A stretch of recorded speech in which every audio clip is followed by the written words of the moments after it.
네, 지금 이 시각 여러분이 주목할 만한 이슈 살펴보겠습니다. 기온이 크게 오르면서 온화한 날씨가 이어지고 있지만 3일절인 주말은 되도록 집에 머무시는 게 좋겠습니다. 추위는 없지만 전국에 비 예보가 있는데요. 이번 연휴 기간 내내 비는 길게 이어질 전망입니다. 강원 산지를 시작으로 연휴 마지막 날인 3일에는 수도권 등 내륙에도 눈이 예상됩니다. 자세한 연휴 날씨 이마경 기자가 전해드립니다. 가벼운 옷차림을 한 시민이 여유롭게 거닙니다. 낮 동안 내리쬐는 햇살이 따사롭게 느껴지기도 합니다. 기온이 부쩍 오르며 온화한 날씨가 나타나고 있습니다. 3일절인 토요일까지 큰 추위는 없겠지만 전국 곳곳에 비가 내리겠습니다. 고온다습한 남풍과 북쪽에서 내려오는 차가운 공기가 부딪히며 비구름대가 발달하는 겁니다.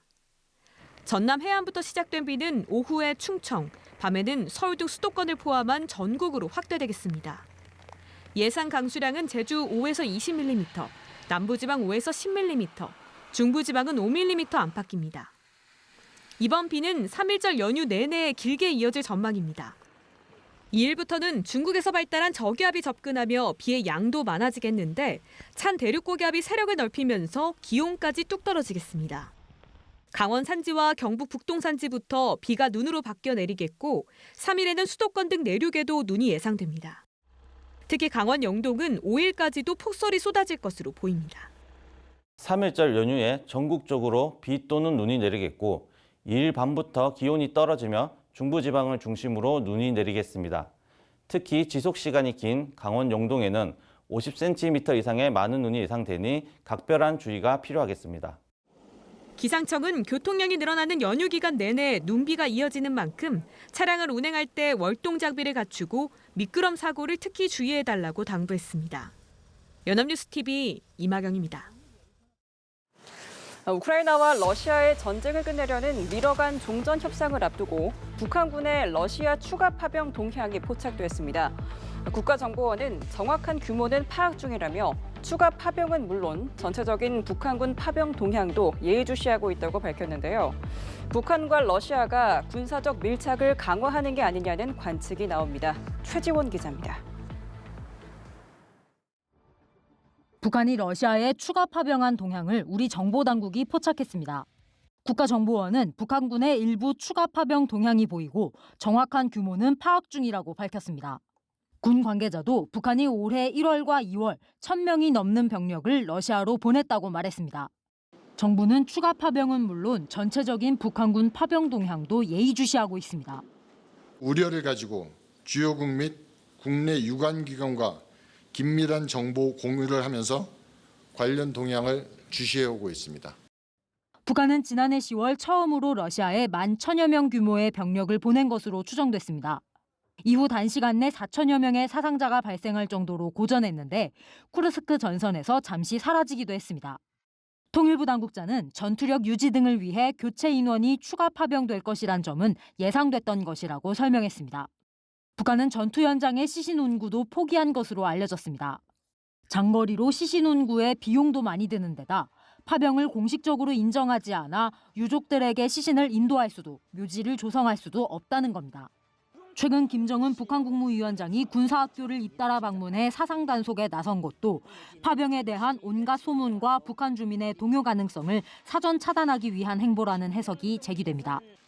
우크라이나를 제외한 채 미국과 러시아가 종전협상 테이블에 앉은 지금 북한이 추가 파병으로 러시아와 군사적 밀착을 과시하며 영향력을 행사하고 싶어 한다는 분석도 나옵니다. 연합뉴스TV 최주원입니다.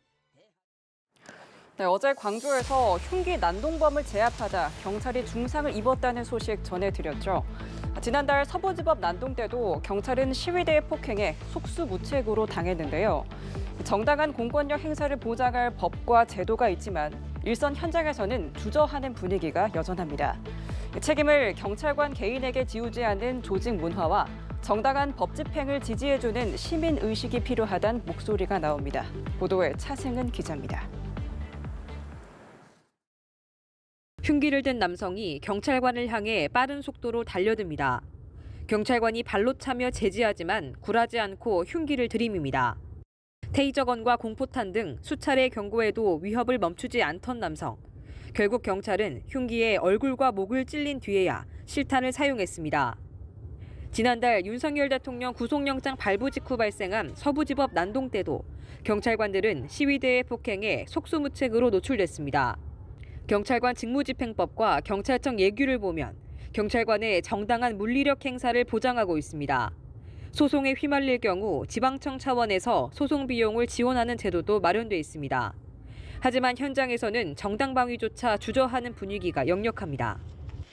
그 이후에 막 몰려오는 파장들이 있어. 내가 아무리 정당하고 또 감찰 들어오고 민형사 들어오고 막 이게 줄줄 있어요.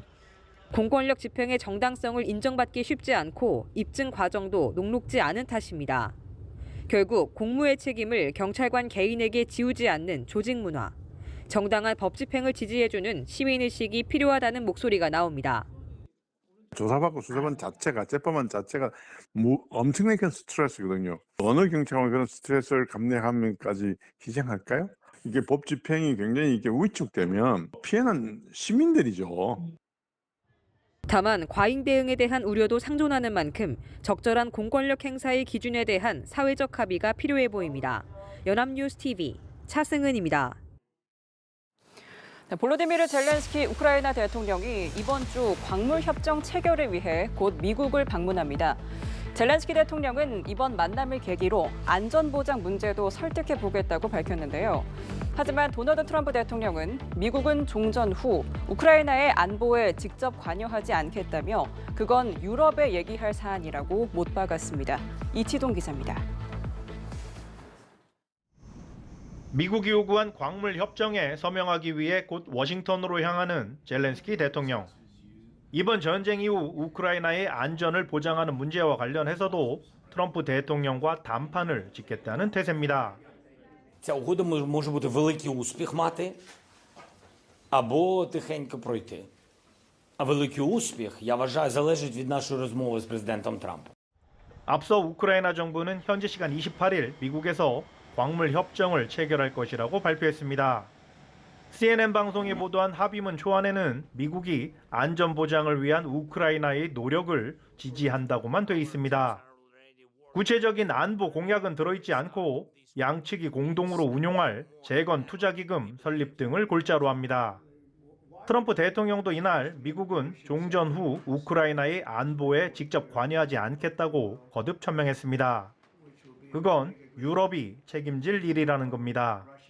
I'm not going to make security guarantees beyond very much. We're going to have Europe do that because it's in, we're talking about Europe as their next door neighbor.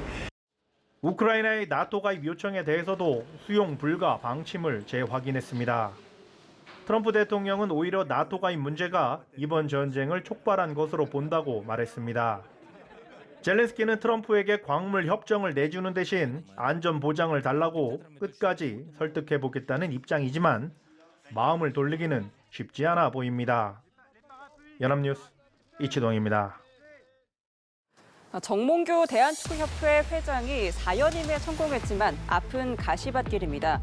특히 선거를 치르면서 골이 더욱 깊어진 문체부와의 갈등을 해소하는 게 관건인데요. 이 밖에도 대한체육회의 인준을 받아야 하고 축구대표팀의 11회 연속 월드컵 본선 진출도 이뤄내야 합니다. 보도에 정주희 기자입니다. 축구인들은 12년 동안 집권해온 정몽규 회장에게 표를 몰아줬습니다. 정 회장에 대한 지지가 높았다기보단 현대가에 뿌리를 두고 오랜 시간 축구계 기반을 다져온 정 회장을 꺾기에 다른 후보들의 경쟁력이 떨어진 탓이었습니다.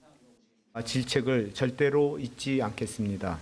결자 해지의 굳은 각오로 정 회장이 4연임에 성공했지만 눈앞에는 수습해야 할 현안들이 쌓여 있습니다. 대한체육회의 인준을 받아야 하고 문체부와의 갈등은 더 큰 부담입니다. 문체부는 지난해 정몽규 회장에 대해 자격정지 이상의 중징계를 요구했는데 이 문제를 놓고 선거 도중 법정 다툼까지 벌어지며 갈등의 골은 더욱 깊어졌습니다. 축구협회가 징계가 부당하다며 낸 집행정지 신청이 법원에서 인용되자 문체부가 즉시 항고한 상태입니다. 문체부는 3월 중순쯤 항고심 결과가 나올 것으로 예상한다며 항고가 받아들여지면 축구협회는 즉시 징계를 이행해야 한다고 밝혔습니다. 결과에 따라서 재항고할 가능성도 있습니다. 정 회장은 정부와의 관계에 대해선 말을 아꼈습니다. 그 정부와의 관계는 제가 천천히 오늘 좀 지난 다음에 어떻게 할지 그 방향에 대해서 좀 더 다시 설명드릴 기회가 있겠습니다. 축구대표팀의 11회 연속 월드컵 본선 진출도 당면한 과제입니다. 3월 오만 요르단과의 3차 예선은 조기에 본선행을 확정지을 수 있는 기회인 만큼 축구 팬들의 관심이 집중되고 있는 경기입니다. 정 회장도 변수가 없는 한 3월 A매치를 직접 찾을 것으로 보입니다. 연합뉴스 TV 정주희입니다.